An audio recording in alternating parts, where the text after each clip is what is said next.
মহোৎসব, শ্রীকৃষ্ণ জন্মাষ্টমী। তো আপনাদের সকলের শ্রীচরণ কমলে আমি আমার সুশ্রদ্ধ বৈষ্ণবীয় প্রণাম নিবেদন করছি। বাঞ্ছা কল্পতরুভ্যশ্চ কৃপা সিন্ধুভ্যেব চ পতিতানাং পাবনেভ্যো বৈষ্ণবেভ্যো নমঃ। আপনারা কৃপা করবেন ভগবান শ্রীকৃষ্ণের গুণকীর্তন করার সামর্থ্য যেন আমি লাভ করতে পারি। হরে কৃষ্ণ। শ্রীমদ্ ভাগবতম, শ্রী চৈতন্য চরিতামৃত, সমস্ত শাস্ত্রে, বিষ্ণু পুরাণ আদি ব্রহ্মবৈবর্ত পুরাণ, সমস্ত জায়গায় যা বর্ণনা রয়েছে যে ভগবান শ্রীকৃষ্ণ তিনি কেন অবতীর্ণ হন এই জড়জগতে। ভগবদ্গীতাতে তিনি বলছেন যে আমি অজ। শাস্ত্রেও বলা হয়েছে ভগবান অজ। অজ কথার অর্থ হচ্ছে তিনি জন্মগ্রহণ করেন না। কিন্তু আমরা দেখি জন্মাষ্টমী মহোৎসব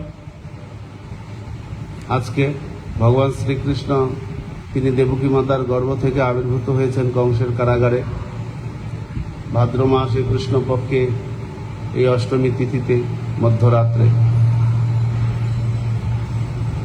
তিনি নিজেই বলছেন গীতাতে যে আমি অজ, তথাপি আমি এই জগতে অবতীর্ণ হই। অজ অপি সনব্বয় আত্মা, আমি অজ হলেও এই জগতে আত্মমায়া সম্ভব, আমি আত্মমায়ায়, আত্মমায়াকে কেন্দ্র করে অর্থাৎ যোগমায়াকে কেন্দ্র করে আমি এই জগতে আবির্ভূত হই। ভগবান শ্রীকৃষ্ণের আবির্ভাব সাধারণ বদ্ধ জীবেদের মতো নয়। তিনি যখন কংসের কারাগারে আবির্ভূত হয়েছিলেন মাতা দেবকীর গর্ভ থেকে, তিনি মাতা দেবকীর গর্ভ থেকে সরাসরি সাক্ষাৎ তার সামনে প্রকটিত হয়ে গিয়েছিলেন চতুর্ভুজ বিষ্ণুমূর্তি নিয়ে। তারপরে তাদের প্রার্থনায় তিনি শিশুরূপ ধারণ করেন। তো ভগবানের এই জন্ম দিব্য, সাধারণ আমাদের মতো নয়। আমাদেরকে জন্মগ্রহণ করতে গেলে মাতৃগর্ভ থেকে ভূমিষ্ঠ হতে হবে, অথবা বর্তমান সময়ে হসপিটালে গিয়ে আপনাকে সার্জারি করে বার করবে। ভগবান শ্রীকৃষ্ণ এরকম ভাবে আবির্ভূত হননি। তিনি তার মায়ের গর্ভ থেকে, দেবকী মাতার গর্ভ থেকে গর্ভে ছিলেন, কিন্তু যোনি সম্ভূত নন, তিনি সামনে প্রকট হয়ে গেছে। দিব্য, অলৌকিক। দিব্য কথাটার অর্থ হচ্ছে অলৌকিক, সাধারণ বদ্ধ জীবের মতো নন। কেন ভগবান শ্রীকৃষ্ণ অবতীর্ণ হন এই জগতে, কি কারণ? তিনি নিজেই ভগবদ্গীতাতে বলেছেন, যখন ধর্মের গ্লানি হয়, অধর্মের প্রাদুর্ভাব হয়, দুষ্কৃতকারীদের বিনাশ করার জন্য এবং ধর্ম সংস্থাপনের জন্য আমি অবতীর্ণ হই যুগে যুগে। আবার তিনি বলছেন যে সাধুদের পরিত্রাণ করার জন্য আমি অবতীর্ণ হয়ে থাকি। পরিত্রাণায় সাধুনাম বিনাশায় চ দুষ্কৃতাম ধর্ম সংস্থাপনার্থায় সম্ভবামি যুগে যুগে। প্রতি যুগে যুগে আমি অবতীর্ণ হই। প্রতি যুগ মানে সত্য, ত্রেতা, দ্বাপর, কলি, এই চারটি। সত্যযুগ, ত্রেতা যুগ, দ্বাপর যুগ, কলিযুগ। প্রতি যুগে যুগে আমি অবতীর্ণ হই। তাহলে তো প্রত্যেক যুগেই ভগবান শ্রীকৃষ্ণ আসার কথা, কিন্তু ভগবান শ্রীকৃষ্ণ প্রতি যুগে আসেন না। তিনি ব্রহ্মার একদিনে একবার মাত্র আসেন। ব্রহ্মার একদিনে 14 জন মনু, সেই 14 জন মনুর মধ্যে সপ্তম মনু যিনি বৈবস্বত মনু, সেই বৈবস্বত মনুর 28তম চতুর্যুগের দাপরের শেষে তিনি অবতীর্ণ হন। এক একজন মনুর জীবন দশা হচ্ছে 71 চতুর্যুগের কিছুটা বেশি। তো 14 জন মনু ব্রহ্মার একদিনে আসেন, ব্রহ্মার 12 ঘন্টার মধ্যে 14 জন মনু আসেন। তো ব্রহ্মার 12 ঘন্টা মানে 1000 চতুর্যুগ। তো 1000 চতুর্যুগের মধ্যে সপ্তম মন্বন্তর অর্থাৎ বৈবস্বত মন্বন্তর এখন যিনি আমাদের মনু রয়েছেন, এই বৈবস্বত মন্বন্তরের 28তম চতুর্যুগে যে দাপর যুগ, সেই দাপর যুগের শেষে একদম শেষ হয়ে যাবে সেই মুহূর্তে তিনি অবতীর্ণ হন স্বয়ং কৃষ্ণ স্বরূপে। তাহলে গীতায় যে তিনি বললেন যে আমি প্রতি যুগে যুগে অবতীর্ণ হই, তার মানে কি? কৃষ্ণ তো প্রতি যুগে যুগে আসেন না। তার মানে হচ্ছে ভগবান শ্রীকৃষ্ণ প্রতি যুগে যুগে তার বিভিন্ন অংশ, কলা এনাদের মাধ্যমে অবতীর্ণ হন। রামাদি মূর্তি সুকলা নিয়মে নতিষ্ঠন, রাম নৃসিংহ বরাহ পরশুরাম ইত্যাদি মৎস্য কুর্ম বিভিন্ন অবতারে তিনি অবতীর্ণ হন।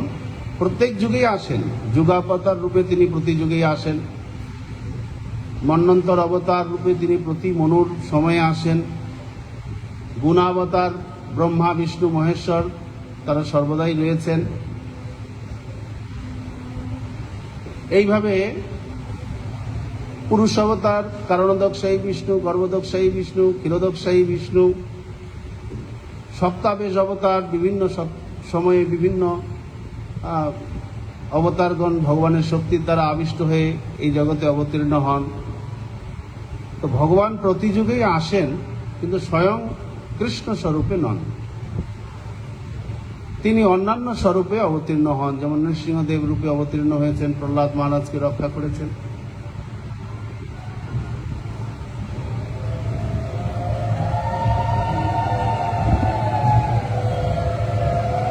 তিনি বরাহ রূপে এসছেন, ধরিত্রী মাতা জলমগ্ন হয়ে গর্ভোদক সমুদ্রের তলদেশে পতিত হয়েছিল, সেখান থেকে তাকে উত্তোলন করে তার কক্ষপথে স্থাপন করেছেন, তারপরে চলে গেছেন। তিনি পরশুরাম রূপে এসছেন, 21 বার এই পৃথিবীকে নিক্ষত্রিয় করেছিলেন। এইরকম বিভিন্ন অবতারে এসে তিনি বিভিন্ন লীলাবিলাস করেন, কিন্তু স্বয়ং কৃষ্ণ রূপে তিনি ব্রহ্মার প্রতিদিনে একবারই আসেন। ব্রহ্মার প্রতিদিনে একবার মানে ব্রহ্মার যখন দুপুর 12টা বাজবে, সপ্তম মনু মানে 7 জন মনু, ব্রহ্মার দুপুর 12টা, 14 জন মনু ব্রহ্মার একদিনে, তাহলে সপ্তম মনু মানে দুপুর 12টা। তো দুপুরবেলা ভগবান শ্রীকৃষ্ণ আবির্ভূত হন, ব্রহ্মার প্রতিদিনে দুপুরবেলা আবির্ভূত হন। ব্রহ্মার প্রতিদিনে কতজন অবতার আসেন? প্রভুপাদ এক জায়গায় হিসাব দিয়েছেন 5,40,000 এরকম কিছু একটা হিসাব প্রভুপাদ দিয়েছেন। এত অবতার অবতীর্ণ হন ব্রহ্মার একদিনে। তার মধ্যে ভগবান শ্রীকৃষ্ণ স্বয়ং আসেন একবার। তাহলে প্রতি যুগে যুগে তিনি যে আসেন, এই কথাটার অর্থ হচ্ছে বিভিন্ন অংশকলা অবতারে তিনি অবতীর্ণ হয়ে থাকেন। তো সেই সমস্ত অংশকলা রূপে অবতীর্ণ হয়ে তিনি বিভিন্ন কার্য সম্পাদন করে থাকেন। প্রভুপাদ বলছেন যে 2 আর 2 যোগ করলে 4 হয়, এটা একটা অঙ্ক। 2 2 যোগ করলে 4 হয়, কিন্তু এই অঙ্কটা যেমন সাধারণ ক্লাস 1 বা 2 এর ছাত্রের ক্ষেত্রেও সত্য, আবার যারা মাস্টার্স করছেন ম্যাথমেটিক্সে তাদের জন্যও সত্য। এটা 2 2 4, এটা যত যারা পড়াশোনা করছেন তাদের জন্য এটা এই অঙ্কের সূত্রটা সত্য, কিন্তু যারা হায়ার ম্যাথমেটিক্স পড়ছেন তাদের যে সূত্র ওটা আরো জটিল। এর মাধ্যমে প্রভুপাদ বলতে চেয়েছেন বিভিন্ন অবতারগণ এসে এই জগতে সাধারণ ধর্ম সংস্থাপন, অসুর বিনাশ ইত্যাদি কার্যগুলো করে যান, যেটাকে তিনি 2+2=4 সঙ্গে তুলনা করেছেন। ভগবানের অন্যান্য অবতারগণ তারা আসেন, ধর্ম সংস্থাপন করেন, অসুর বিনাশ করেন, তারপর তারা চলে যান। কিন্তু ভগবান শ্রীকৃষ্ণ যখন আসেন, তিনি এই ধর্ম সংস্থাপন, অসুর বিনাশ এটা তার মুখ্য কারণ নয়। তার আসার কারণটিকে ছিল প্রভুপাদ হায়ার ম্যাথমেটিক্সের সঙ্গে তুলনা করেছেন। যেমন ধরুন, হায়ার ম্যাথমেটিক্সের একটা সূত্র যদি আমি বলি যে sin square theta plus cos square theta equal to কত? 1। তো এটা ক্লাস 2 এর ছাত্র বুঝতে পারবে? পারবে না। তো কারা বুঝতে পারবে? কোন ক্লাসে? 9, 10, তাই তো? বা আরো উচ্চ ক্লাসে যারা রয়েছেন তারা বুঝতে পারবেন। তো ভগবান শ্রীকৃষ্ণ যে এই জগতে আসেন, তার কারণ কি? তিনি ধর্ম সংস্থাপন, অসুর বিনাশের জন্য আসেন না। এগুলো তার গৌণ কর্ম। তার মুখ্য কর্ম রয়েছে অবতরণের। সেটা বিভিন্ন জায়গায়, বিভিন্ন শাস্ত্রে বিভিন্ন জন বিভিন্নভাবে উল্লেখ করেছেন। যেমন এই কালিয়া দমনের, এই কালীয় নাগের স্ত্রীরা, কালিয়া নাগের পত্নীগণ যখন কালিয়া নাগকে ভগবান শাস্তি দিলেন, কালিয়া নাগের মস্তকে নৃত্য করছিলেন, এমনভাবে নৃত্য করছিলেন কালিয়া নাগ রক্ত বমি করতে করতে তার প্রাণ চলে যায়। তখন তার পত্নীগণ তারা ভগবান শ্রীকৃষ্ণের নিকটে এসে স্তুতি করতে লাগলেন যে প্রভু, আপনি ঠিকই করেছেন, এই কালিয়া দুষ্ট, আপনি একে দণ্ড দিয়েছেন, আপনি উচিত কার্য করেছেন, আপনার এই জগতে অবতরণ হয়েছে এই খলদণ্ডনাথ হয়ে, আপনি খল ব্যক্তিদের দণ্ডদান করার জন্যই এসেছেন। তো কালিয়া হচ্ছে একজন খল ব্যক্তি, তাকে আপনি শাস্তি দিয়েছেন, প্রভু ঠিকই করেছেন। কিন্তু প্রভু এই জগতে যার যা ভাব, এ তো 3 গুণের দ্বারাই হয়ে থাকে, সত্য, রজ, তম। এই 3 গুণের দ্বারাই এই জগতের মানুষের মধ্যে বিভিন্ন রকম ভাব। সাত্ত্বিক লোকের একরকম ভাব, রাজসিক লোকের আরেক ভাব, তামসিক লোকের আরেক ভাব। তো এই 3 গুণ, প্রকৃতির 3 গুণ, এটা তো আপনারই গুণ। প্রকৃতি তো আপনার, তাই 3 গুণ আপনারই গুণ। এই 3 গুণের দ্বারা আবদ্ধ হয়ে কালিয়া যে এই দুষ্ট কার্য করেছে, আপনার ভক্তদেরকে, আপনার এই বৃন্দাবন ধামে থেকে ভক্তদের অনিষ্ট করেছে, যমুনার জলকে বিষাক্ত করে তুলেছে, এ তো এই 3 গুণের দ্বারা প্রভাবিত হয়েই করেছে প্রভু। কালিয়ার কি দোষ এখানে? 3 গুণের দোষ।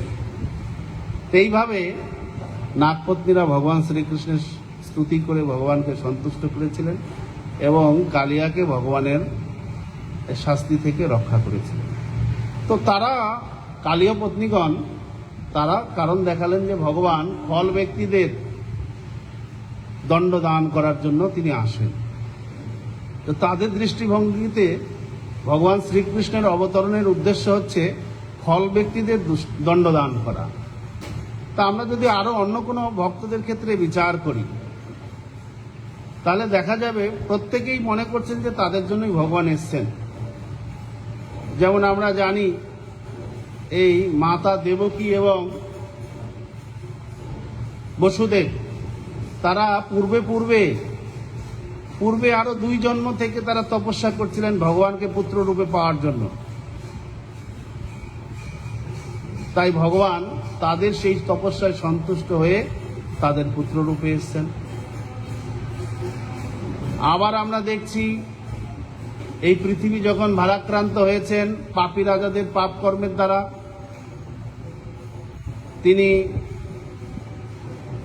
এবং সমস্ত দেবতাগণকে নিয়ে ব্রহ্মা ক্ষীর সমুদ্রের তটে গিয়েছেন। সেখানে গিয়ে ভগবানের নিকট প্রার্থনা করেছেন ভগবান আশ্বাসন দিয়েছেন যে আমি আসব, ধরিত্রী ভারাক্রান্ত আমি এটা জানি, তা আমি অবতীর্ণ হব। তো এখন দেখতে পাচ্ছি আপাত দৃষ্টিতে যে ধরিত্রীর ভার দূর করার জন্য ভগবান শ্রীকৃষ্ণ অবতীর্ণ হয়েছে।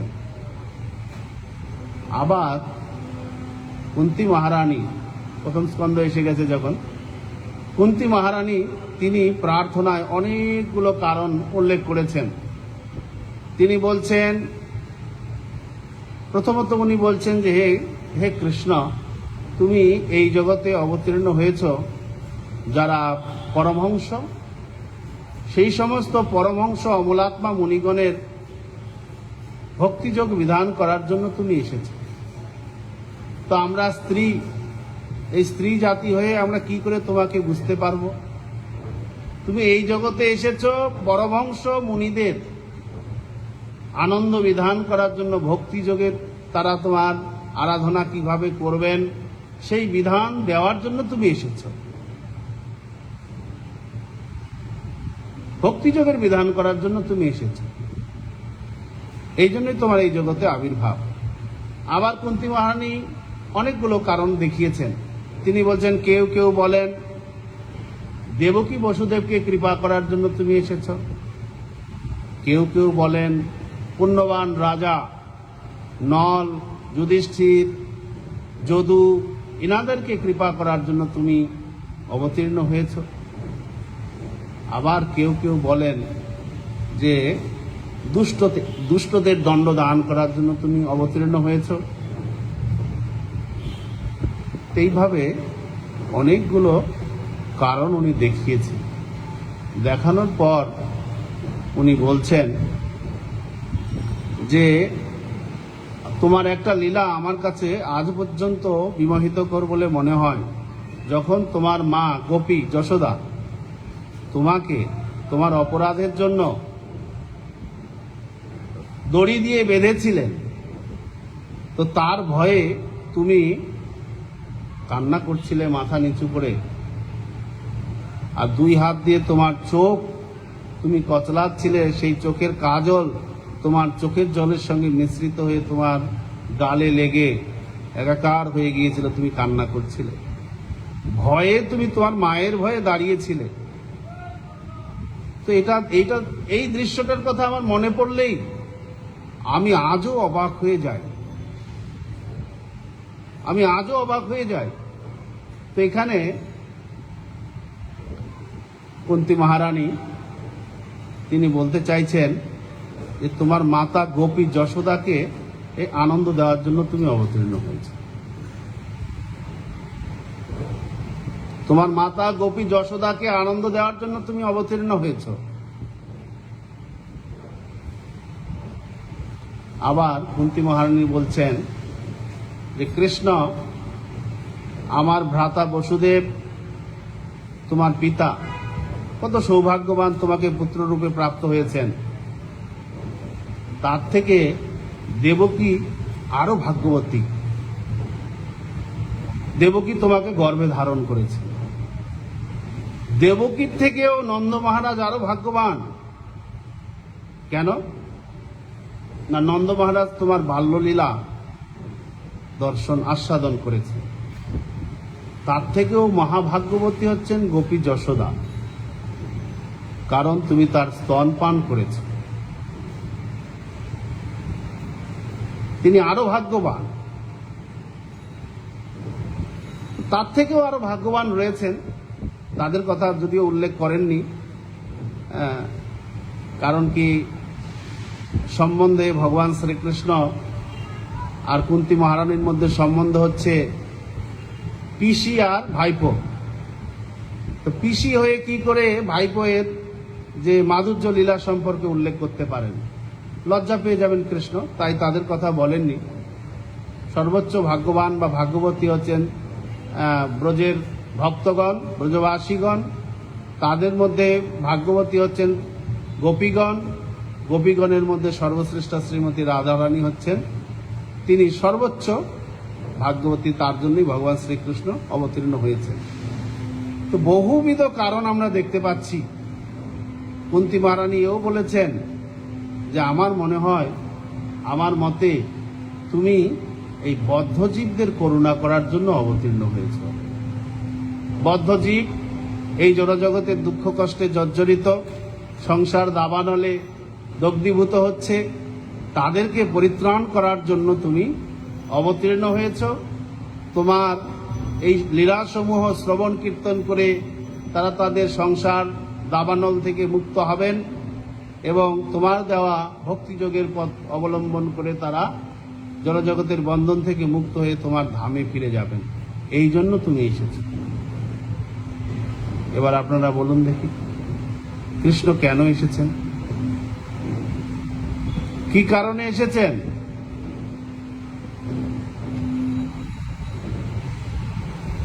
আপনার জন্য এসেছেন, মা যশোদার জন্য এসেছেন, দেবকী মায়ের জন্য এসেছেন, কুন্তী মহারানীর জন্য এসেছেন, যুধিষ্ঠির মহারাজের জন্য এসেছেন, ধরিত্রী দেবীর ভার অপহরণ করার জন্য এসেছেন? কি জন্য এসেছেন? কি কারণে কৃষ্ণ এসেছেন? এই প্রসঙ্গে কৃষ্ণদাস কবিরাজ গোস্বামী তিনি শ্রী চৈতন্য চরিতামৃতের আদি লীলায় একটা রহস্য উন্মোচন করেছেন যে কৃষ্ণ কেন এসেছেন এই জগতে, কৃষ্ণ কেন এসেছেন। তো সেখান থেকে আমি একটু পড়ার চেষ্টা করছি। যদি আমরা ধরে নিই যে ব্রহ্মা ভগবানের ভক্ত, ভগবানের পরম ভক্ত, এই জগতে প্রথম সৃষ্ট জীব হচ্ছেন ব্রহ্মা, ভগবানের নাভি কমল থেকে প্রকটিত হয়েছেন, তিনি প্রার্থনা করেছেন আর তার প্রার্থনায় ভগবান শ্রীকৃষ্ণ এসে গেছেন।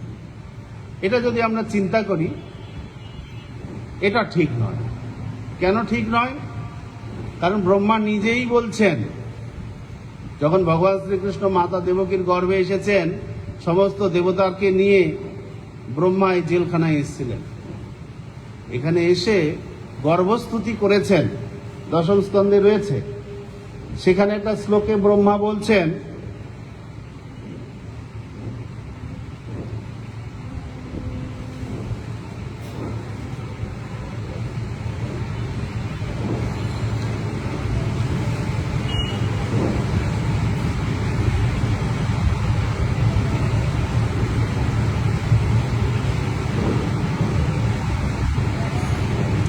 39 নম্বর শ্লোক, গর্ভস্তুতি অধ্যায়, দশম স্কন্ধ, দ্বিতীয় অধ্যায়, দেবতাদের দ্বারা গর্ভস্থ শ্রীকৃষ্ণের বন্দনা।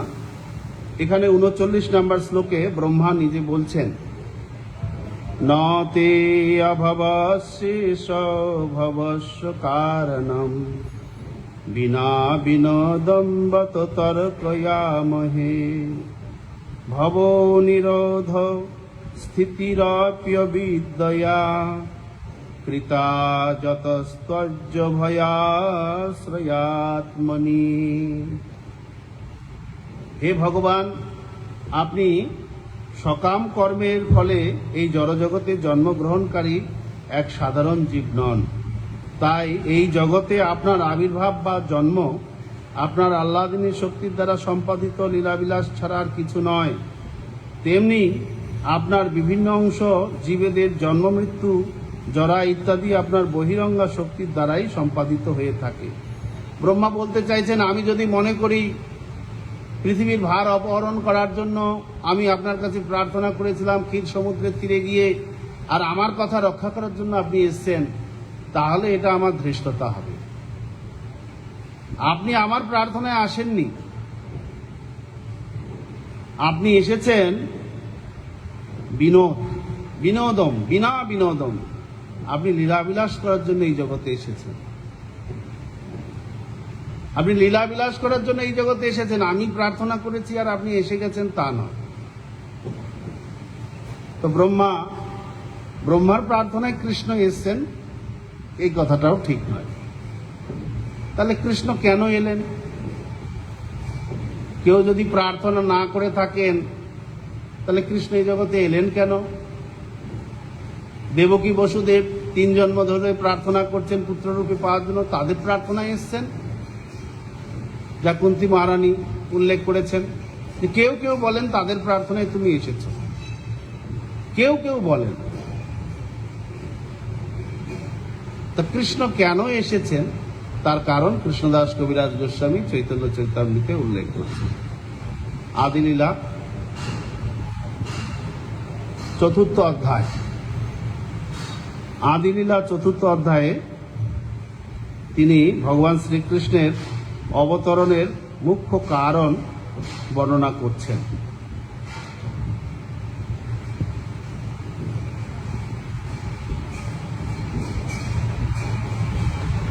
পূর্ব যেন পৃথিবীর ভার হরিবারে কৃষ্ণ অবতীর্ণ হইলা শাস্ত্রেতে প্রচারে। শাস্ত্রে বলা হয়েছে ভগবান শ্রীকৃষ্ণ অবতরণ করেছেন পৃথিবীর ভূভার হরণ করার জন্য। তো কৃষ্ণদাস কবিরাজ গোস্বামী বলছেন যে না, এটা ঠিক কারণ নয়। এই জন্য কৃষ্ণ এসেছেন এটা ঠিক, যুক্তিযুক্ত কারণ নয়। স্বয়ং ভগবানের কর্ম নহে ভার হরণ, স্থিতিকর্তা বিষ্ণু করেন জগত পালন। এই যে বিষ্ণু, কারণোদকশায়ী বিষ্ণু, গর্ভোদকশায়ী বিষ্ণু, ক্ষীরোদকশায়ী বিষ্ণু, এনারাই জগতের পালন করছেন। কৃষ্ণকে ভার অপহরণ করার জন্য এই জগতে আসতে হবে না, এর জন্য বিষ্ণুগণ রয়েছেন, তারাই যথেষ্ট। কিন্তু কৃষ্ণের যেই হয় অবতার কাল, ভার হরণ কাল তাতে হইল মিশাল। কিন্তু শ্রীকৃষ্ণের অবতরণ কালে সঙ্গে পৃথিবীর ভার হরণ করার কাল মিশ্রিত হল। ভগবান শ্রীকৃষ্ণ তিনি অবতীর্ণ হতে চেয়েছেন, এই জগতে অবতীর্ণ হতে চেয়েছেন, ঠিক সেই সময় পৃথিবীর ভার অপহরণ করার সময়ও এসে উপস্থিত হয়েছে। ধরুন আপনি কোথাও যাবেন, আপনার শুনেছে যে আপনি আসছেন, তো আপনি যাচ্ছেন হয়তো কোনো বিশেষ কারণে। ধরুন আপনি প্রবর্তক শ্রীকৃষ্ণ মন্দিরে যাচ্ছেন, কি জন্য যাচ্ছেন না ওখানে বিগ্রহ প্রাণ প্রতিষ্ঠা হবে, গুরু মহারাজ আসবেন, তার দর্শন করার জন্য আপনি যাচ্ছেন, এটাই আপনার লক্ষ্য, সেই জন্য আপনি যাচ্ছেন। তা আপনি যখন গেলেন, চট্টগ্রামে গিয়ে পৌঁছালেন, তখন দেখা গেল সেখানে আপনার আরো কিছু আনুষঙ্গিক কাজ হয়ে গেল, যেগুলো আপনার চট্টগ্রামে দরকার ছিল সেগুলো হয়ে গেল। মনে করুন আপনি চট্টগ্রামে সেখানে এই বাঁশের সবজি দিয়ে প্রসাদ পেলেন, কি এটা একটা আশ্চর্য, মানে ঢাকার লোক তো বাঁশ সবজি খায় কি না, তা সেখানে বাঁশ সবজি খাইয়েছে সবাইকে। তো এটা আপনার একটা উদ্দেশ্য, যদি আমি বলি বাঁশ সবজি খাওয়ার জন্য আপনি প্রবর্তক শ্রীকৃষ্ণ মন্দিরে গেছেন, যুক্তিটা ঠিক হবে? আপনি সেখানে গেছেন, ভগবানের প্রাণ প্রতিষ্ঠা হবে, গুরুদেব আসবেন, তাকে দর্শন করবেন, প্রাণ প্রতিষ্ঠা উৎসব দর্শন করবেন, কিন্তু আনুষঙ্গিকভাবে আপনাকে চট্টগ্রামের ট্র্যাডিশনাল খাবার বাঁশের সবজি আপনাকে খাইয়েছে। তো কেউ যদি বলে আপনি চট্টগ্রামে গেছেন বাঁশের সবজি খাওয়ার জন্য, তাহলে কিন্তু এই কথাটা ঠিক নয়। তো ঠিক তদ্রূপ কৃষ্ণদাস কবিরাজ গোস্বামী বলছেন, শাস্ত্রে যে বলা হয়েছে ভগবান শ্রীকৃষ্ণ এই জগতে পৃথিবীর ভূভার হরণ করার জন্য, অর্থাৎ ভূভার হরণ করার জন্য এসছেন, এই কথাটা ঠিক না। কারণ ভূভার হরণ কার্য বিষ্ণুর দ্বারাই সম্পন্ন হয়ে থাকে। তো ভগবান শ্রীকৃষ্ণ তাহলে কেন এলেন? শ্রীকৃষ্ণ আসার সময় ভূভার করার সময়ও এসে উপস্থিত হয়েছিল। নারায়ণ চতুর্ভুহ মৎস্যাদি অবতার, যুগ মন্বন্তর অবতার যত আছে আর, সব আসি কৃষ্ণ সঙ্গে হয় অবতীর্ণ, ওইছে অবতরে কৃষ্ণ ভগবান পূর্ণ। তো কৃষ্ণ যখন এসছেন তখন সমস্ত অবতাররা তার মধ্যে প্রবেশ করেছেন। মৎস্য, কুর্ম, বরাহ, নৃসিংহ, বামন, সবাই, বিষ্ণু, সকলেই প্রবেশ করেছেন। তো পরমেশ্বর ভগবান হচ্ছেন পূর্ণ, আর অন্যান্য অবতারগণ হচ্ছেন তার অংশ এবং কলা। তো তারা সকলেই প্রবেশ করেছেন। যুগাবতার তিনিও প্রবেশ করেছেন, গুণাবতার প্রবেশ করেছেন, মন্বন্তর অবতার প্রবেশ করেছেন, সবাই প্রবেশ করেছেন। তাই আমরা দেখতে পাই ভগবান শ্রীকৃষ্ণ এসে তিনি অনেক অসুরকে মেরেছেন। বৃন্দাবনে প্রতিদিন তিনি অসুর নিধন করতেন। এক এক দিন এক এক অসুরকে মেরেছেন। তো অসুর মারার জন্য কৃষ্ণকে আসতে হয় না। শাস্ত্রে বর্ণনা করা হচ্ছে এই যে অসুর সংহার, এই কার্যটি বিষ্ণুর দ্বারাই হয়েছে। কৃষ্ণদাস কবিরাজ গোস্বামী বলছেন, অতএব বিষ্ণু তখন কৃষ্ণের শরীরে বিষ্ণু দ্বারে করে কৃষ্ণ অসুর সংহারে, আনুষঙ্গ কর্ম এই অসুর মারণ, যে লাগি অবতার কহিসে মূল কারণ। এই অসুর কৃষ্ণ মেরেছেন। আমরা জানি তিনি অঘাসুরকে মেরেছেন, বকাসুরকে মেরেছেন, কেশী দানবকে মেরেছেন, পুতনাকে মেরেছেন, কতজনকে মেরেছেন। প্রতিদিন তিনি অসুর মারতেন। তা আমরা এটা দেখতে পাচ্ছি কৃষ্ণ অনেক অসুর মেরেছেন। শাস্ত্রে বর্ণনা করা হচ্ছে না, কৃষ্ণের শরীরে যে বিষ্ণু ছিল সেই বিষ্ণুই এই অসুরগুলো মেরেছেন। কই বিষ্ণুকে তো আমরা দেখতে পাইনি অসুর মারার সময়, কৃষ্ণই তো মেরেছেন। কে যখন মারলেন কেশী দানব, তখন তার পা ধরে কৃষ্ণ ঘোরাতে ঘোরাতে এমন ছেড়ে দিয়েছেন, রক্ত বমি করে কেশী আছাড় খেয়ে পড়ে শেষ। তো কৃষ্ণই তো মারলেন, ওই বিষ্ণুকে তো আমরা দেখতে পাইনি। বা যখন তিনি বকাসুরকে মারলেন, বকাসুরের মুখে তার হাত ঢুকিয়ে দিয়েছিলেন, তার জিহ্বাটা টেনে ধরে তার প্রাণ শেষ করে দিয়েছিলেন। পুতনাকে যখন মারলেন, তার স্তন পান করে তার প্রাণবায়ুকেও শুষে নিলেন। এগুলো তো কৃষ্ণকেই দেখেছি আমরা। বিষ্ণু করেছেন এটা তো দেখতে পাইনি না। বিষ্ণু কৃষ্ণের এই সমস্ত কৃষ্ণের দ্বারাই বিষ্ণু করেছেন। কৃষ্ণের শরীরের মধ্যে যেহেতু বিষ্ণু রয়েছেন, এই কার্যটি বিষ্ণু করেছেন, কিন্তু অঙ্গ প্রত্যঙ্গগুলি কৃষ্ণের। এই ব্যাখ্যা বিভিন্ন আচার্যগণ দেন। কৃষ্ণ কবিরাজ গোস্বামীরও সেটাই উদ্দেশ্য, যে ভগবান শ্রীকৃষ্ণ অসুর মারার জন্য এই জগতে আসেননি, এই কার্যটি বিষ্ণুর দ্বারাই সাধিত হয়েছে। তাহলে উনি কেন এসেছেন তার কারণ এখন কৃষ্ণদাস কবিরাজ গোস্বামী বলছেন। প্রেম রস নির্যাস করিতে আস্বাদন, রাগ মার্গ ভক্তি লোকে করিতে প্রচারণ, রসিকে শেখর কৃষ্ণ পরম করুণ, এই দুই হেতু হইতে ইচ্ছার উদ্গম।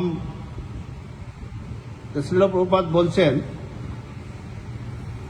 দুটি কারণে এই জগতে ভগবানের অবতীর্ণ হওয়ার ইচ্ছা করেন। ভগবত প্রেমের নির্যাস আস্বাদন করা এবং এই জগতে রাগ মার্গ বা স্বতঃস্ফূর্ত অনুরাগের স্তরে ভগবত ভক্তি প্রচার করা। তাই তিনি রসিক শেখর এবং পরম করুণ নামে পরিচিত। শ্রীল প্রভুপাদ এখানে বলছেন তাৎপর্যে, শ্রীকৃষ্ণ এই ধরাধামে প্রকটকালে তার ভগবত্তার মধ্যে বিরাজমান শ্রী বিষ্ণুর দ্বারা কংস, জরাসন্ধ আদি ভগবত ভক্তিহীন অসুরদের সংহার করেছিলেন। এই ধরনের সংহার পর্ব ছিল তার অবতরণের আনুষঙ্গিক কার্যকলাপ। কিন্তু শ্রীকৃষ্ণের আবির্ভাবের মূল কারণ হচ্ছে বৃন্দাবনে অপ্রাকৃত লীলাবিলাস করার মাধ্যমে জীবের সঙ্গে তার অপ্রাকৃত প্রেম বিনিময়ের দ্বারা প্রেমময়ী সম্পর্কের সর্বোত্তম রস আস্বাদন করা। এই রসের বিনিময়কে বলা হয় রাগ ভক্তি বা অপ্রাকৃত অনুরাগের মাধ্যমে ভগবত সেবা।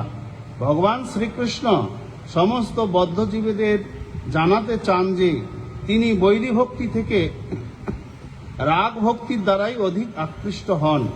বেদে বলা হয়েছে, তত্ত্বরীয় উপনিষদে, রস বৈষ পরম তত্ত্ব হচ্ছেন সব রকম প্রেমানুভূতি বিনিময়ের পরম কারণ। তিনি হচ্ছেন পরম করুণাময়। তিনি আমাদের রাগ ভক্তি প্রদান করতে চান। এইভাবে তিনি তার অন্তরঙ্গা শক্তিতে প্রকাশিত হন। বহিরঙ্গা শক্তির দ্বারা নিয়ন্ত্রিত হয়ে তিনি আবির্ভূত হন না। তো কৃষ্ণ এসেছেন দুটো কারণে। প্রেম রস নির্যাস করিতে আস্বাদন, আর রাগ মার্গ ভক্তি লোকে করিতে প্রচারণ। দুটো কারণে এসছেন। প্রেম রস নির্যাস মানে এই মাসে দই বর্জন, জানেন তো দই বর্জন। তো মনে করুন প্লেন দই আপনাকে দেওয়া হলো, টক দই। কারা কারা পছন্দ করেন টক দই? হাত তুলবেন। খুব কম। টক দইয়ের সঙ্গে কর্পূর, গোলমরিচের গুঁড়ো, বিট লবণ, হালকা মিশ্রি দিয়ে ভালো করে গ্রাইন্ডিং করে লস্যি বানিয়ে আপনাকে দেওয়া হলো। কারা কারা পছন্দ করবেন? অধিকাংশই। কেন কেন প্লেন দই আপনার পছন্দ না, অথচ সেটাকে যখন একটু এলাচের গুঁড়ো, গোলমরিচের গুঁড়ো, মিশ্রি সব মিলিয়ে মিশিয়ে লস্যি বানিয়ে আপনাকে যখন দেওয়া হচ্ছে, আপনি পছন্দ করছেন কেন? কেন? বেশি স্বাদ হবে। তো কৃষ্ণও ঠিক তাই। একজন ভক্তের সঙ্গে কৃষ্ণের সম্পর্ক, মুখ্য সম্পর্ক শান্ত দাস্য সখ্য বাৎসল্য। তার মধ্যে ব্রজে বৃন্দাবনে দাস্য সখ্য বাৎসল্য, দাস্য সখ্য বাৎসল্য আর মাধুর্য, এই চারটা রস বৃন্দাবনে আছে। শান্ত রসটা বৃন্দাবনে নেই।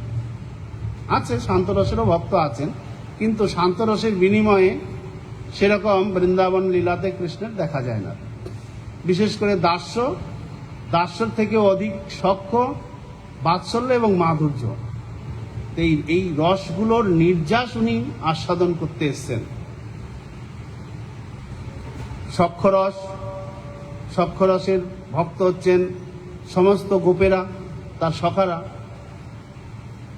তো সখারা তাদের রস হচ্ছে সখ্যরসের নির্যাস আস্বাদন করতে এসছেন। সখ্যরসের নির্যাস কি? প্লেন সখ্যরস আস্বাদন করতে উনি আসেননি, সেটা তো গোলক বৃন্দাবনই ছিল, সেখানেই তো সখারা ছিলেন। তো সেখানে তো সখ্যরস তিনি আস্বাদন করছিলেনই। তো এইখানে এসে আবার সখ্যরস আস্বাদন করার জন্য তাকে আসতে হবে এমন তো নয়।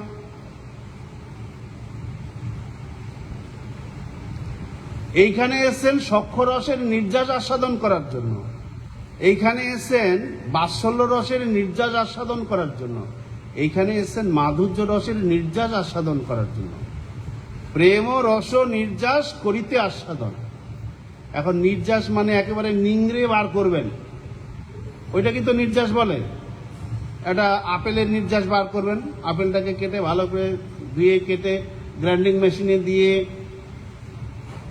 তারপরে ছেঁকে নিয়ে যে রসটা বেরোবে নির্যাস।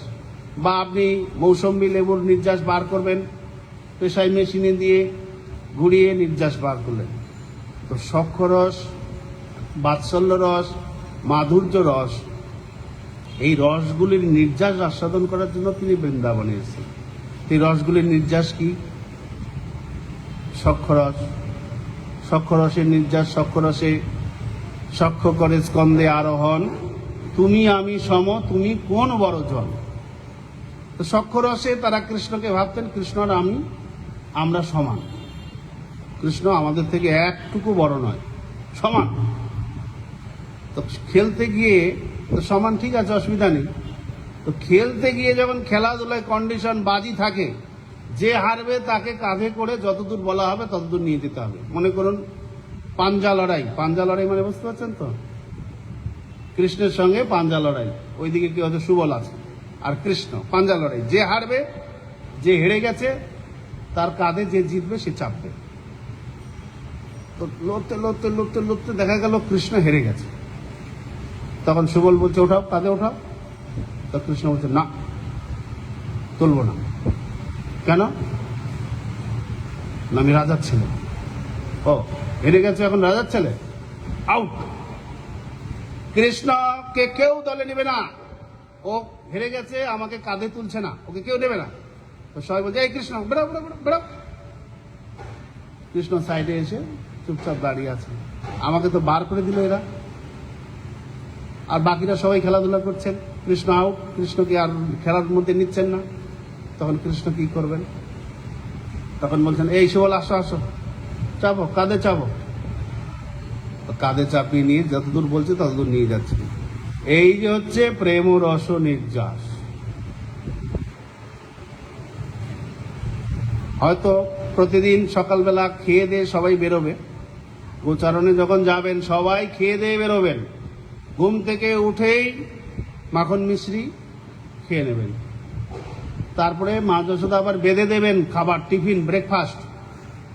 না, ব্রেকফাস্ট তো ঘুম থেকে উঠেই খাওয়া, তারপরে ওটাকে কি বলবো, না না লাঞ্চ না, সকালের খাবারটা। হ্যাঁ, অন্য ব্রেকফাস্ট অনেকে মঙ্গল আরতি করে গিয়েই করেন ঘরে, তারপরে আবার 9টার সময় আবার পান। তো 9টার সময় খাওয়ার জন্য মা যশোদা সবাই বা সকলের মা বেঁধে দেবে। কেউ হয়তো মাঠা করে দেবে, কেউ হয়তো পান্তা ভাত দেবে, যে যেরকম যার যেরকম আছে সেরকম দেবেন। এবার 9টা বেজে গেলে সকলে বসবেন। আর 9টা বাজে ওরা কি করে বুঝবে? 9টা যে বেজে গেছে বুঝবে কি করে? সূর্যের দিকে তাকিয়ে না, ওই 9টা বাজার আগে কংস একটা ওষুধ পাঠিয়ে দেন। ওই ওষুধটা মারা গেলে তারা ভাবে যে এখন 9টা বেজে গেছে, এখন আমাদের খেতে হবে, চলো। যার যার আছে পুটলি খুলে সবাই বসে গেল, আর কৃষ্ণ মাঝে, সবাই চারধারে। কৃষ্ণ সেখানে এমনই লীলা করতেন, সবাই দেখতেন যে কৃষ্ণ আমার দিকে তাকিয়ে আছেন। চারপাশে গোল হয়ে সবাই বসেন, কিন্তু সবাই দেখেন কৃষ্ণ আমার দিকে তাকিয়ে রয়েছেন। তো তাই সকলেই কৃষ্ণের সঙ্গে তাদের বাড়ি থেকে আনা খাবার শেয়ার করতেন। তো প্রথমে তারা একটু খেতেন কুলের আচার, বড়ই কুল আচার, খুব ভালো লাগছে, তো মুখে পুড়েছে, খুব সুস্বাদু। কৃষ্ণ, আরে আচারটা যা হয়েছে না, কই দেখি দেখি দেখি। কৃষ্ণ মুখে আঙুল ঢুকিয়ে সেটা বার করে নিয়ে মুখে পুড়ে খাওয়া শুরু করে দিলেন। বা হয়তো মধুমঙ্গল মাঠা দিয়েছে, তার মা, মধুমঙ্গলের মা নেই, তো বাড়ি থেকে যাই হোক মাঠা দিয়েছে, সে মধুমঙ্গল মাঠাটা মুখে পুড়ে নিয়েছে। কৃষ্ণ, তুমি একা খাচ্ছ কেন? তো গিয়ে কৃষ্ণ মধুমঙ্গলের গালে চাপ দিয়েছে, আর সব পিচকিরির মতো বেরিয়ে কৃষ্ণের মুখে। তো কৃষ্ণ সেটাই চেটে চুটে খাচ্ছে। তো এই হচ্ছে প্রেম রস নির্যাস। এই আস্বাদন করার জন্য কৃষ্ণ এসছে। এটা সখ্য রসের বলা হলো। বাৎসল্য রসের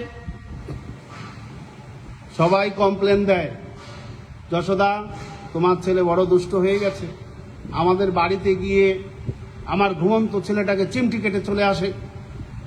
হ্যাঁ, তুমি কি করে শাসন করো না তোমার ছেলেকে? আরেকজন এসে বলে আমার এই মাখনগুলো চুরি করেছে, সব একা খায় তো খায়, সবাইকে বেলায়, বাদর সবাই, কাক বিড়াল সবাইকে দেয়, সব নষ্ট করেছে, হাঁড়ি টাড়ি সব ভেঙে দিয়েছে। সবাই কমপ্লেন দেয়, মা যশোদা বিশ্বাস করে না, না আমার ছেলে এগুলো করতে পারে না, আমার এত সুন্দর সুন্দর বাড়িতে এত মাখন রয়েছে, এছাড়া প্রতিদিন আমি পেট পুড়ে তাকে খাওয়াই, কিছুতেই হতে পারে না, বিশ্বাস করে না। কোনো দিন কেউ হয়তো ধরে নিয়ে আসার চেষ্টা করেন অনেক। তো মা যশোদা একদিন চিন্তা করলেন যে না, আমাকে নিজের হাতেই তৈরি করতে হবে। তো তিনি তৈরি করা শুরু করলেন, দামবন্ধন লীলা ঘটল। তো কৃষ্ণ হাড়ি যখন ভেঙে দিলেন মা যশোদা, দইয়ের হাড়ি, মা যশোদা রেগে গেলেন যে তোমার জন্য আমি এরকম করছি, লোকে কমপ্লেন করে, আমি বিশ্বাস করি না, তুমি দেখছি তো বড় বাদর হয়ে গেছো, তোমাকে আজকে আমাকে শাস্তি দিতেই হবে। এই যে মা যশোদা তার মাতৃস্নেহে কৃষ্ণকে শাসন করার জন্য তিনি যে প্রয়াসী হয়েছেন, আমি আজকে শাসন করবই, বেঁধে রাখ। এই জন্য কিছু কৃষ্ণের পিছনে পিছনে ছুটে গিয়ে তাকে ধরলেন, তারপরে এই যে বাঁধলেন, মা যশোদা বেঁধেছেন, বাঁধার পরে শান্তি পেয়েছেন, যাক শান্তি। অনেক সময় কি হয়, বাচ্চারা এত দুষ্টামি করে, একটা চড় না দিয়ে মা শান্তি পায় না, দাঁড়া ঠাস করে একটা গালে চট দিয়ে মায়ের রাগটা কমে যায়। যাক, কি মাতাজিরা করেন না? যতক্ষণ না চট দিতে পারছেন ততক্ষণ আপনাদের মনে শান্তি নেই। এত দুষ্টামি, ধরতে যাচ্ছেন পালিয়ে যাচ্ছে, রাগ আরো বেড়ে যায়। ধরে একটা গালে ঠাস করে মেরে দিয়ে যখন চট কষিয়ে দিলেন তখন আপনাদের মনে শান্তি। যাক, আমি শাসন না করলে ছেলেটা বদমাশ হয়ে যাবে, এই যে তার যে ভাব মা যশোদার, আমি না খাওয়ালে সে দুর্বল হয়ে পড়বে। হীন জ্ঞানে আমাকে লালন পালন যে করছেন, এই যে বাৎসল্য, মা যশোদার বাৎসল্য রস, এই রসের নির্যাস আস্বাদন করার জন্য কৃষ্ণ এসেছেন। সারাদিন খেলতেন, এসছেন মানে খেলাধুলো, খেলতে খেলতে খেলতে সকাল হয়ে যেত, নদীর যমুনার তটে খেলছেন, যমুনার তটে রান্না হয়ে গেছে, রোহিণী মাতাকে যশোদা মাতা পাঠিয়েছেন, যাও ছেলেগুলোকে ডেকে নিয়ে আসো। রোহিণী মাতা এসে ডাকছেন, বলরাম বলরাম। বলরাম কান খাড়া করে শুনল, চলো তোমাদের বাবা অপেক্ষা করছে, খাওয়া রেডি হয়ে গেছে, চলো। শুনে বলরাম আবার খেলায় মত্ত। তো রোহিণী মাতা কৃষ্ণকে ডাকছে, ও কৃষ্ণ কৃষ্ণ। খেলতে খেলতে কৃষ্ণ হয়তো একটু তাকালেন, চলো চলো তোমার মা ডাকছে, তোমার বাবা অপেক্ষা করছে, খেতে হবে। কৃষ্ণ আবার খেলায় মত্ত। শোনার পরেও ওইদিকে আর মতি নেই। তো এসে বলছে ছেলেরা আসছে না। রোহিণী মাতা এসে বলছে না, আসছে না, তুমি যাও। তো যশোদা মাতা গিয়ে কৃষ্ণ বলরামকে খেলা থেকে জোর করে ধরে নিয়ে এসে টানতে টানতে নিয়ে এসে খাওয়াচ্ছেন। এই যে বাৎসল্য রসের নির্যাস, এই আস্বাদন করার জন্য কৃষ্ণ এসেছে।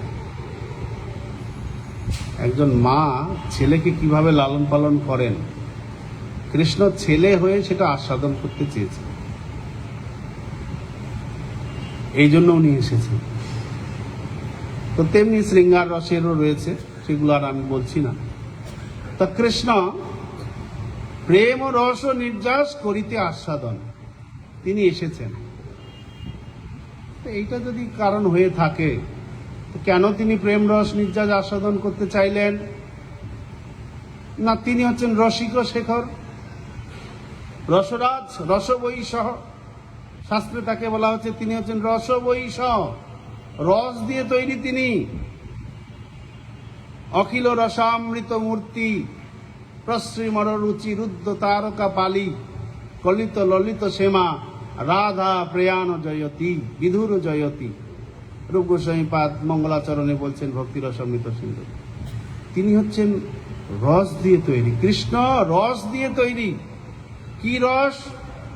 পাঁচটা মুখ্য রস, শান্ত, দাস্য, সখ্য, বাৎসল্য, মাধুর্য। এই পাঁচটা রস মুখ্য, আর সাতটা গৌণ রস, অদ্ভুত, ভয়ানক, রৌদ্র, হাস্য, করুণ, বীর, বিভৎস। এই সাতটা গৌণ রস এবং পাঁচটা মুখ্য রস, এই 12টা রস দিয়ে কৃষ্ণ তৈরি। কৃষ্ণের শরীরটাই 12টা রসের। তো তিনি রসিক শেখর, রস আস্বাদন করতে চান, তাই তিনি এসছেন। ছোটবেলায় আপনারা আমুল দুধ, পাউডার দুধ চুরি করে কতজন খেয়েছেন? আমুল দুধ পাওয়া যায় এখানে বাংলাদেশে? না, অন্য কোম্পানি। অন্য কোম্পানি। কি কোম্পানি? যাই হোক, যাদব হোক, মাধব হোক, কোনো কোম্পানির দুধ চুরি করে কারা কারা খেয়েছেন? আত্মলন দেখি।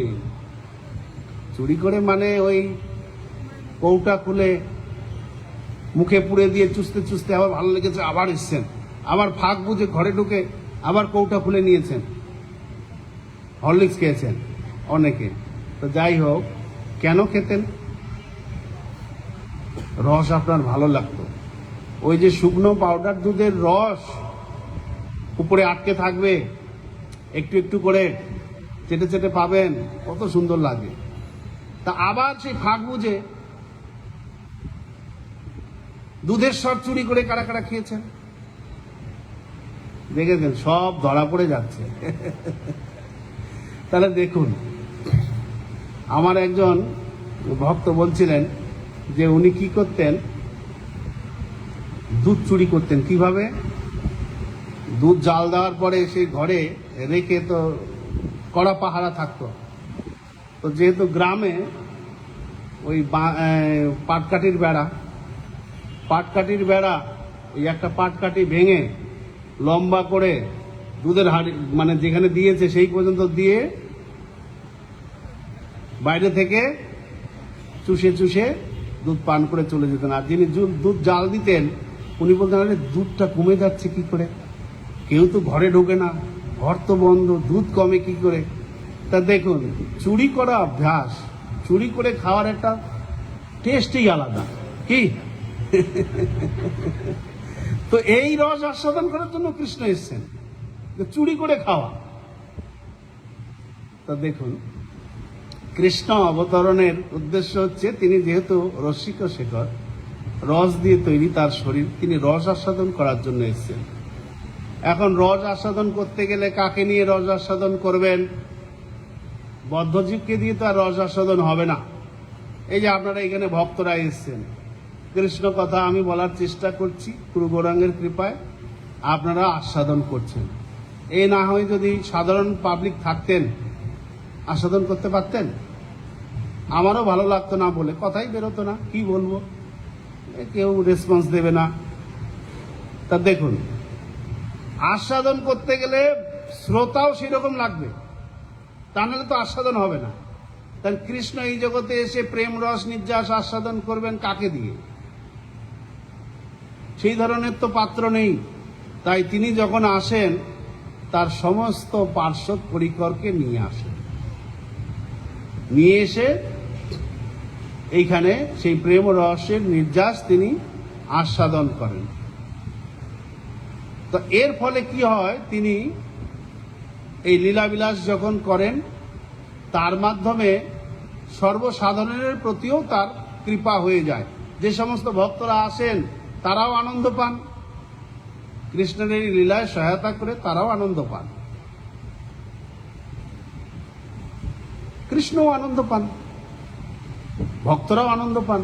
আপনারা যখন ভোগ তৈরি করে ভগবানকে নিবেদন করেন, কে আনন্দ পায়? ভগবান না আপনারা? বলুন, আপনারা তো রান্না করেন না মাতাজিরা, আপনারা আনন্দ পান না ভগবান আনন্দ পায়?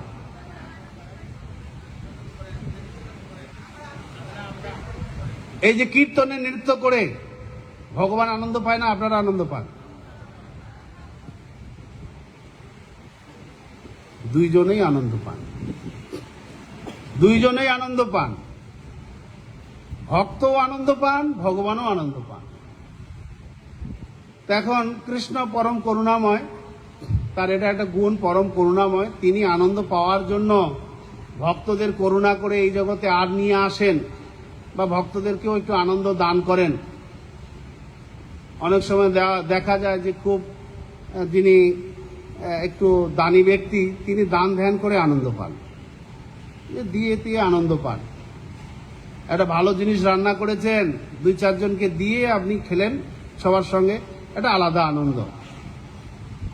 বা রেস্টুরেন্টে খেতে গেছেন, একা একা খাবেন, 2-4 জনকে নিয়ে গেছেন, বসে খেলেন, এটা আলাদা আনন্দ। একা একা খেলেও আপনার আনন্দ হতো, কিন্তু 2-4 জনকে সঙ্গে নিয়ে বসে খেলেন, সেটার একটা আনন্দ আলাদা। কি উপলব্ধি আছে? যদি না থাকে আগামীকাল গোপালে ঢুকে যাবেন, 2-4 জনকে নিয়ে খেয়ে দেখবেন কিরকম আনন্দ। একা খেয়ে আনন্দ, 2-4 জনকে সঙ্গে নিয়ে খেয়ে আনন্দ, দুটোর মধ্যে তফাৎ আছে। তা কৃষ্ণ এই জগতে তিনি প্রেম রস নির্যাস আস্বাদন করতে এসছেন। কথাটা শুনে মনে হয় বড় সেলফিশ, নিজের আনন্দের জন্যই তিনি এসছেন, নিজের আনন্দের জন্যই তিনি এসছেন। আর নিজে তো একা আনন্দ পাবে না, তাই তার টিমকে নিয়ে এসছেন, তার টিমকে সঙ্গে নিয়ে এসছেন। কেন, একা তার আনন্দ হবে না, তাই তার পার্শ্বদেরকে সঙ্গে নিয়ে এসছেন। এই কথাটার মধ্যে কৃষ্ণের একটা স্বার্থপরতাটা লক্ষ্য করা যায়। স্বার্থপর, তার আনন্দের দরকার, তাই এখানে এসছেন। তার একা একা আনন্দ পাবে না, তাই তার টিমকে নিয়ে এসছেন। একটা দোষ এসে যায় কৃষ্ণের ভিতরে, যারা এত স্বার্থপর, নিজের আনন্দের জন্য সবাইকে নিয়ে এলো।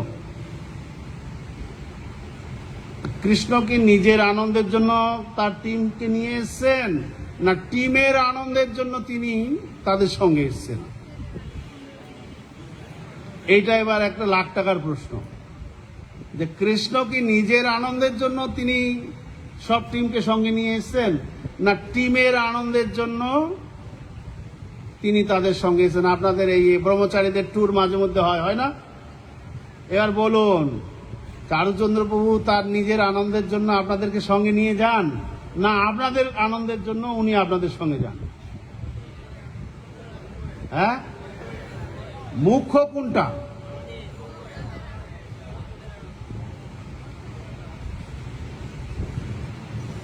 আপনারা ভাবছেন আপনাদের আনন্দের জন্য, এখন প্রভু হয়তো ভাবছেন যে না, আমার আনন্দের জন্যই আমি এদের সঙ্গে নিয়ে যাচ্ছি, না হলে ওখানে গিয়ে একটু হাডুডুডু খেলতে হবে, একা কি করে হাডুডুডু খেলতে, এরা থাকলে একটু হাডুডু খেলা যাবে, একটু ফুটবল খেলা যাবে, একটা আলাদা আনন্দ হবে। তা দেখুন, কৃষ্ণ নিজে আস্বাদন করার জন্য এসেছেন, না বদ্ধজীবীদেরকে আনন্দ আস্বাদন করার জন্য উনি এসেছেন? তো শাস্ত্র থেকে এখন আমাদের বিচার করে দেখতে হবে যে আসলে উনি কেন এলেন। আস্বাদন করার জন্য এসেছেন, ঠিক আছে, কিন্তু ওইটাই কি কারণ, নাকি ভক্তরাও তো আনন্দ পান তার সঙ্গে লীলাবিলাস করে, তো ভক্তদের আনন্দ দেওয়ার জন্য তিনি এসেছেন? কোনটা কারণ, কোনটা মুখ্য কারণ? পরম করুণ সেটা মুখ্য কারণ, না তিনি রসিক শেখর সেটা তার মুখ্য কারণ অবতরণের? কৃষ্ণদাস কবিরাজ বলছেন যে এই দুই কারণে তার ইচ্ছা হয়েছে আসার। তিনি পরম করুণ আর রসিক শেখর, এই দুটো কারণে তিনি এসেছেন, অবতীর্ণ হয়েছেন এই জগতে। এখন কোনটা মুখ্য?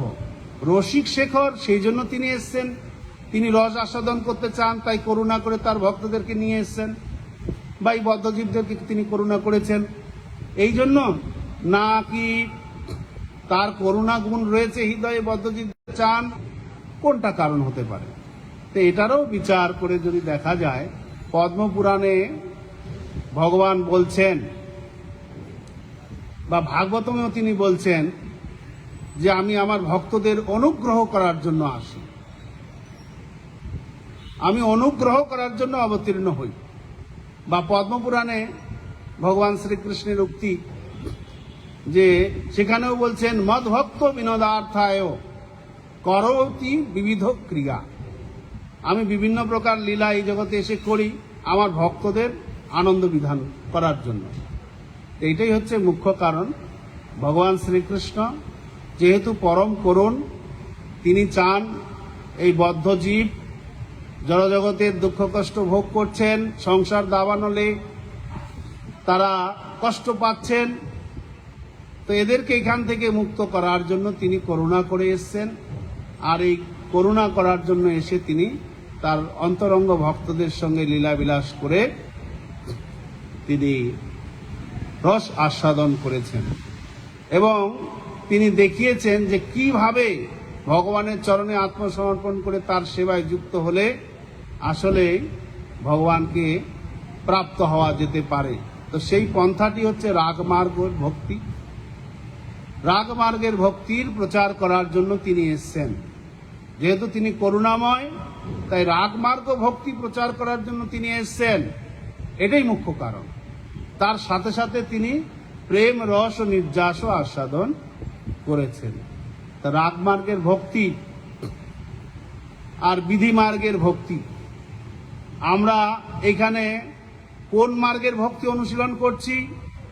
রাগমার্গ না বিধি মার্গ? বিধি মার্গ।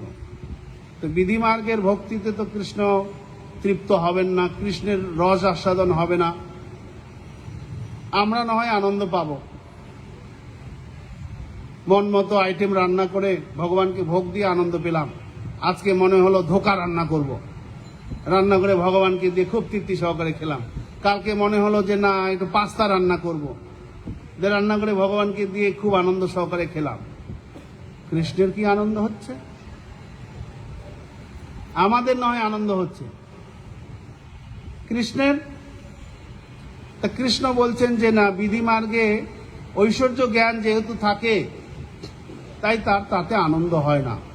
মা যশোদা বাৎসল্য রসের ভক্ত, আবার মাতা দেবকীও বাৎসল্য রসের ভক্ত, কিন্তু মাতা দেবকীর সঙ্গে কৃষ্ণের বাৎসল্য রসের আদান প্রদান শুদ্ধ ছিল না। কারণ মাতা দেবকী জানতেন আমার পুত্র হচ্ছে কৃষ্ণ, এই কৃষ্ণ হচ্ছেন ভগবান। ঐশ্বর্য জ্ঞান ছিল, তা ঐশ্বর্য জ্ঞানে প্রেম শিথিল হয়ে গেছে। কৃষ্ণ সেরকম বাৎসল্য রসের আস্বাদন করতে পারেননি। তার যেহেতু ঐশ্বর্য জ্ঞান ছিল মা যশোদা, এই মাতা দেবকীর, যে আমার ছেলে কিন্তু এ ভগবান, এই ভাবটা যেহেতু ছিল, তাই মাতা দেবকীর সঙ্গে আদান প্রদানে কৃষ্ণ বাৎসল্য রসের প্রেম নির্যাস আস্বাদন করতে পারেননি। কিন্তু মা যশোদা মনে করতেন কৃষ্ণ আমার শরীর থেকে জন্ম হয়েছে, এ আমার ছেলে, আমার শরীরের রক্ত এর শরীরে বইছে, আমার ছেলে। কৃষ্ণ ভগবান মা যশোদাকে বোঝানোর অনেক প্রয়াস উদ্ধব করেছিলেন, বিশ্বাস করেননি মা যশোদা, বা কৃষ্ণ নিজে চেষ্টা করেছিলেন। একদিন মা যশোদা সকালবেলা থেকে স্তন পান করাচ্ছেন, 11টা বেজে গেছে, কৃষ্ণ শুধু স্তনেই পান করছেন। হঠাৎ তার মনে হয়েছে, আরে ছেলেটার পেট খারাপ হয়ে যাবে তো, সেই সকাল 6টা থেকে শুরু করেছি, 11টা বেজে গেছে, এখনো স্তনই পান করছেন, পেট খারাপ হয়ে যাবে তো। তো যেই মা যশোদা এরকম চিন্তা করেছেন, সঙ্গে সঙ্গে কৃষ্ণ তিনি মা যশোদাকে তার বিভূতি দেখাচ্ছেন, আমি আপনার সাধারণ ছেলে না, আমি হচ্ছি বিরাট বিশ্বরূপ। তো কৃষ্ণ হাই তুলেছেন, স্তন পান করা বাদ দিয়ে হাই তুলেছেন। যেই হাই তুলেছেন অমনি মা যশোদা কৃষ্ণের মুখের মধ্যে গ্রহ নক্ষত্র তারা ব্রহ্মাণ্ড সব দেখতে পাচ্ছেন। মা যশোদা বলছে, আরে আমার ছেলের মুখে এগুলো কি দেখছি, আমার কি মাথা ঘুরছে নাকি, মনে হচ্ছে আমার মাথা ঘুরছে, এইগুলো আমার ছেলের ভিতরে কেন দেখছি। তো কৃষ্ণ দেখলেন মা যশোদাকে এগুলো দেখিয়ে লাভ নাই, সুইচ অফ করে দিয়েছেন, ও দেখানো বন্ধ করে দিয়েছেন। তার ঐশ্বর্য কৃষ্ণ দেখাতে চেয়েছেন মা যশোদাকে, তো মা যশোদা তাতে প্রভাবিত হননি। যে কৃষ্ণ ভগবান এই ভাবটা মা যশোদার আসেনি, বরঞ্চ তিনি ভাবছেন আমার মাথাটা হয়তো ঘুরছে, তা নাহলে আমার ছেলের মুখে এগুলো কি দেখছি আমি। 3বার কৃষ্ণ তার মুখের ভিতরে বিশ্ব ব্রহ্মাণ্ড দেখিয়েছেন মা যশোদাকে। একবার মাটি খেতে গিয়ে, একবার এই স্তন পান করে হাই তুলতে গিয়ে, আরেকবার দেখিয়েছিলেন, ব্রহ্মা বলছেন 2য় স্কন্ধে, 3বার দেখিয়েছেন। একবারও মা যশোদা মনে করেননি যে এ হচ্ছে ভগবান। প্রতিবার সব সময় মা যশোদার মনে এইটাই ধারণা ছিল যে কৃষ্ণ হচ্ছে আমারই ছেলে। তাই মা যশোদার সঙ্গে এই বাৎসল্য রসের নির্যাস কৃষ্ণ আস্বাদন করতে পেরেছেন। মা যশোদা বা সুবল সখা অথবা গোপীগণের প্রেম, এটা রাগমার্গ ভক্তি না, এটা হচ্ছে রাগাত্মিকা ভক্তি, আরো উন্নত। সাধারণ বদ্ধজীব আমরা রাগাত্মিকা ভক্তি লাভ করতে পারি না, ওটা নিত্য পার্শ্বদ তারা ভগবানের, তাদের ভক্তিটা রাগাত্মিকা। আমরা সাধারণ জীব ভজন সাধন করে আমরা রাগ ভক্তি লাভ করতে পারি, রাগানুগা ভক্তি স্তরে যেতে পারি, কিন্তু রাগাত্মিকা ভক্তি আমাদের পক্ষে লাভ করা সম্ভব নয়। আপনি আপনার মাকে মা বলে ডাকেন, আপনি একজনকে মা পেতেছেন আর মা বলে ডাকছেন, একই রকম হবে? বলেন মাতাজি, আপনার পালিত পুত্র আপনাকে মা বলে ডাকছে আর আপনার নিজের পুত্র মা বলে ডাকছে, কোনটায় বেশি আপনি ভাব জাগবে আপনার? নিজের পুত্র। তা কৃষ্ণ আর এই পার্শ্বদগণ তারা কৃষ্ণের স্বরূপ শক্তি থেকে প্রকটিত হয়েছেন, তাই তাদের সঙ্গে কৃষ্ণের যে সম্পর্ক, এই সম্পর্কটা আমাদের সাধারণ জীবের সঙ্গে কৃষ্ণের সেরকম সম্পর্ক হওয়া সম্ভব নয়। তাই কৃষ্ণ রাগমার্গ ভক্তি বলতে রাগানুগা ভক্তির প্রচার করার জন্য এই জগতে এসেছেন। যে আমরা বৈদিক ভক্তির অনুশীলন করে করে যখন রাগমার্গীয় ভক্তিতে পৌঁছাবো, তখন কৃষ্ণ আমাদের সেবায় রস আস্বাদন করবেন। সেদিন যদি আপনি পাস্তা তৈরি করে দেন, খিচুড়ি বানিয়ে দেন, সেদিন কৃষ্ণ প্রেম রস নির্যাস আস্বাদন করবেন। জগন্নাথ লীলায় আপনারা দেখেছেন, সেই কর্মাবাই খিচুড়ি তৈরি করতেন, ঘুম থেকে উঠে মুখ ধোয়া নাই, কিছু ধোয়া নাই, সেই দাঁত মাজতে মাজতে সেই দাঁতের কাঠি দিয়ে, মাজনের ডান্ডি দিয়েই খিচুড়ি নাড়িয়ে দিতেন, আর জগন্নাথ সেই খিচুড়ি আস্বাদন করতেন। তো রাগমার্গ ভক্তি হচ্ছে সেইটা। তো ওইটা যদি আপনি অনুকরণ করতে চান, তাহলে প্রভু আমিও আজকের থেকে স্নান টান না করে ওই ব্রাশ করতে করতে ওখান থেকে এসে ব্রাশের ওই সাইডটা দিয়ে পায়েস রান্না করে দেবো, তাহলে এটা অনুকরণ হবে এবং আপনাকে সহজিয়া বলা হবে।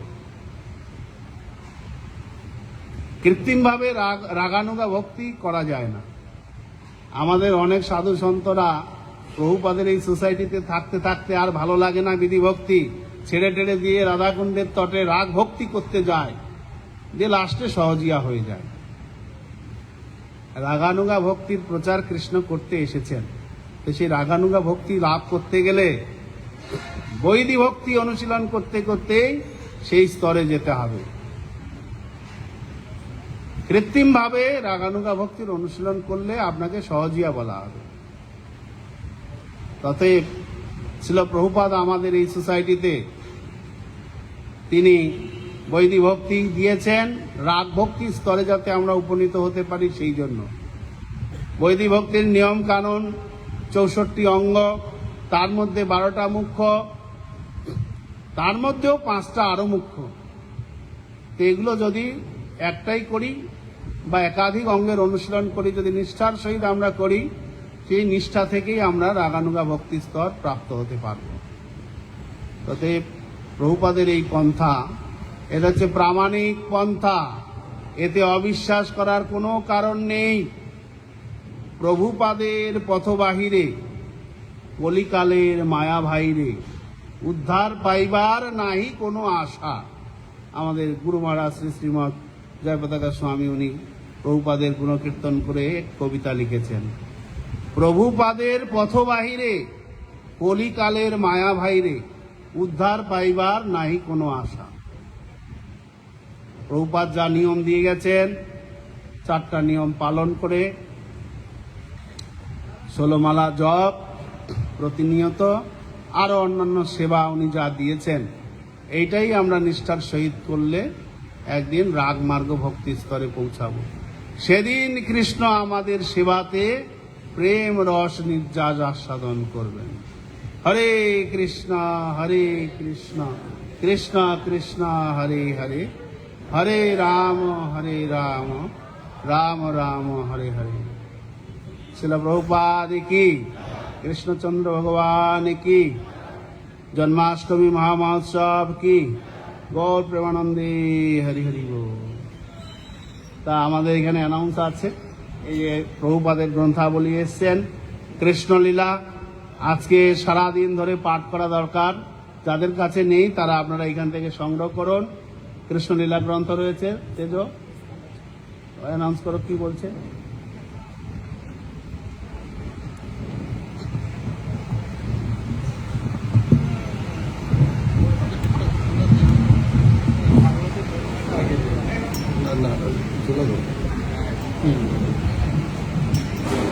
হরে কৃষ্ণ।